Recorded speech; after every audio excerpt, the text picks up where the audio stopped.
कथा सुनने में हमारा मन जैसे लगे वैसे बैठना चाहिए। पद्मासन, पद्मासन लगा करके बैठे, कमलासन, कमलासन पर बैठे, दीर्घासन, सुखासन। यहां तक की विधान है कि अगर कोई रोगी व्यक्ति है वह बैठ नहीं पाता है तो भगवान की कथा लेट करके सुनने का विधान है, कोई दोष नहीं है। वो बैठ नहीं सकता, लेकिन तब लेटे जब वह बैठ नहीं सकता तब।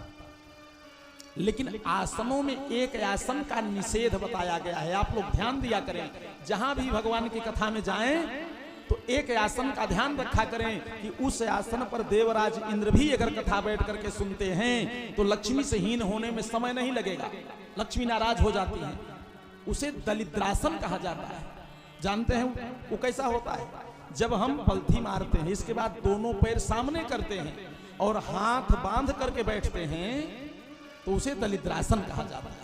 कभी भी कथा में या कहीं भी दलिद्रासन पर नहीं बैठना चाहिए, उसका परित्याग करना चाहिए। तो भगवान शिव ने कहा अनाधिकारी है, पीछे से बैठ कर कथा सुना है, इसका हम वध करेंगे। त्रिशूल को भेज दिए और त्रिशूल को देख करके छोटा सा 7 दिवस का बच्चा भाग खड़ा हुआ और सीधे भागता भागता पीछे त्रिशूल काल के रूप में और आगे वो तोता भागता भागता कहां गया? सम्याप्रास आश्रम पर सरस्वती नदी के किनारे मैया अरणी, वेद व्यास जी महाराज की धर्मपत्नी माता अरणी प्रातः काल उस सरस्वती मैया में भगवान सूर्य को अर्घ दे रही थी। भुगुराले बाल बिखरे हुए थे, मुख फटा हुआ था। तोता समझ गया कि ये घोंसला है और मुख को घोंसले का मुख्य द्वार समझ करके प्रवेश कर गया।